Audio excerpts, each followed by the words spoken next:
What is going on, guys? This is David, also known as EggsandHam22, and today I have the full review of the Orion Knives Solaris that I've been kind of holding on to and wanting to gather my thoughts, so let's hop into it.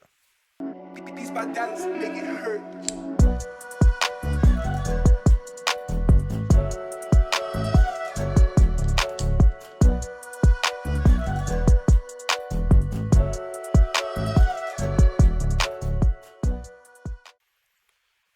Alright, before we hop straight into the Solaris, I do have some new stickers. Oh, they're upside down. Some new stickers. Kind of like labels.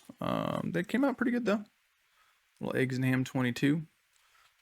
So I got a new stock of those, and I am getting a little bit low on my round stickers, but I still have some of those available. So if you want some of those, hit me up on Instagram at EggsandHam22 or my email djgreenlh@gmail.com, and I'll try to remember to put it in the description. Alright, so let's hop into the Solaris. Yeah. Overall, it is a pretty good knife. I did make some notes just for this video.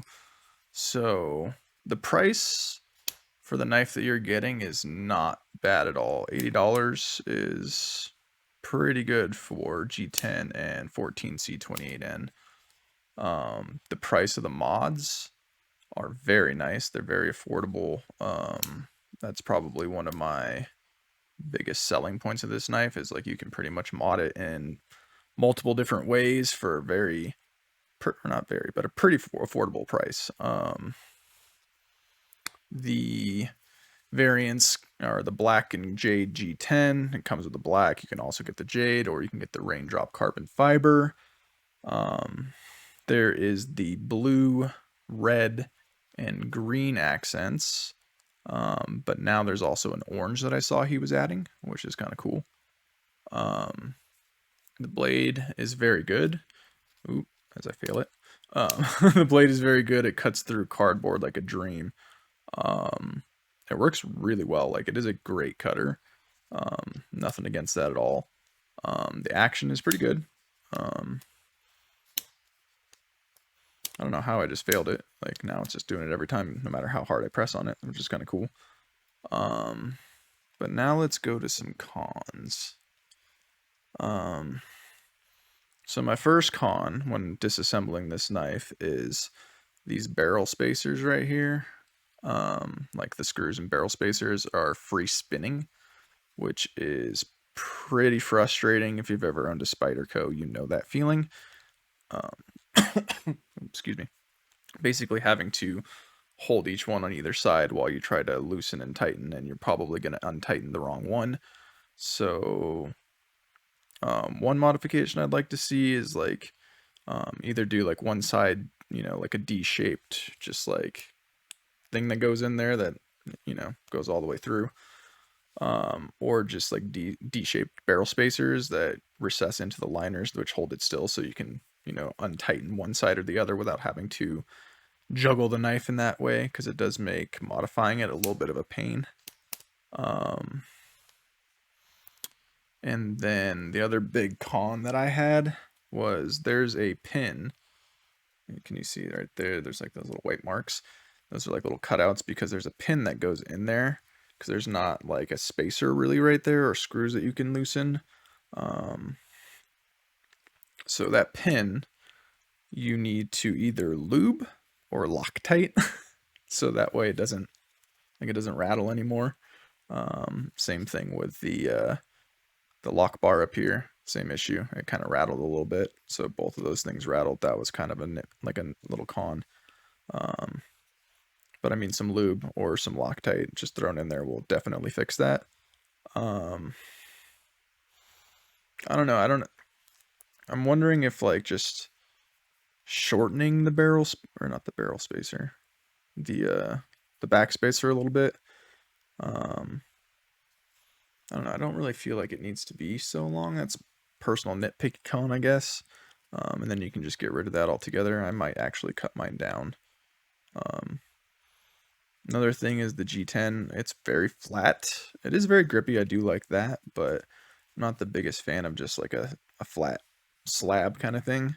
I do like a little bit of chamfering or angling in the handles a little bit. It makes it fit and handle a little bit better. This kind of just, you know, it feels like you're holding a big flat piece of something, you know.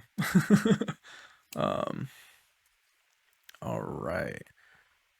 Now let's go to my little nitpicky cons. You already kind of got one of them with the backspacer stuff. It being maybe just too long. Maybe that's just not needed. But one of my nitpicky cons is, if you can see there, the blade sits really, really low. I have a small to medium sized hand, and like I have to hold it in like a kind of weird way to get my hand out of the way. In order to flick it out, like I have to hold it like really low. And like I understand, because you've got to get the like flipper tab out of the way so you don't stop it as you're trying to flick it out and open. But it's just kind of weird, you know. To me, it's just a little weird how low it sits. I feel like if it was up here, I'd be able to at least like flick it out from here, and it would be out of the way already anyways, you know. It wouldn't be an issue. Maybe slightly an issue, but yeah, I don't know. It's just kind of weird how low it sits personally. Another kind of nitpicky con that I have is, if you can see that green, see if I can get it to pop. So it's pretty emerald green, and then you go to this side to this emerald green, and it's not really emerald, it's more of like a lime. So the greens don't really match up too well. That's kind of a nitpicky con I have. The red and blue, from what I've seen, they're pretty dang close, but the green just seems to be a little slightly off in my personal opinion. What else do I have? Oh, some other stuff that I've noticed that other people have had as far as issues go. I've seen a few people have their pocket clip come in either like loose, or like, I don't know if the screw and the threads in the G10 were stripped basically, and like basically there was no way for them to tighten down their pocket clip. I did not have that issue, but I have seen some people have like a loose or wobbly pocket clip.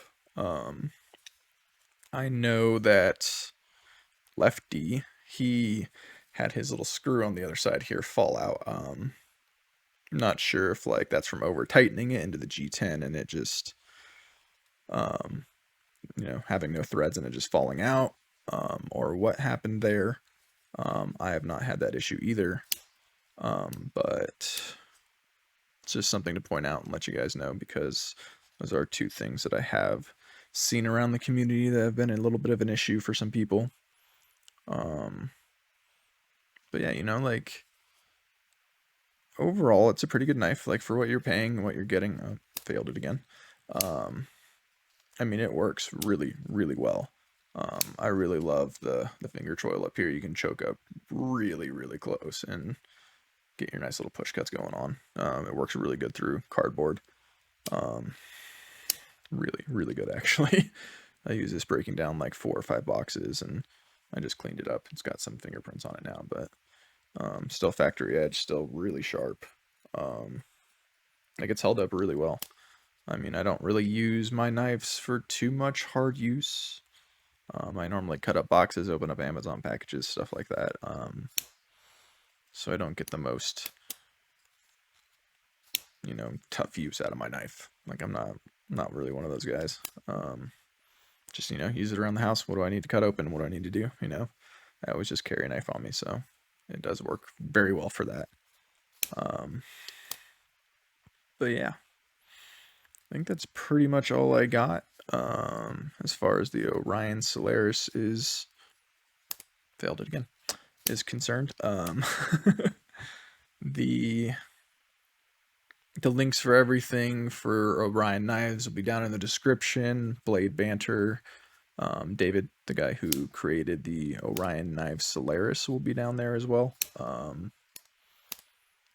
that's pretty much all I've got for you guys today. So if you liked, please like, comment, and subscribe, and I'll see you in the next one. Peace.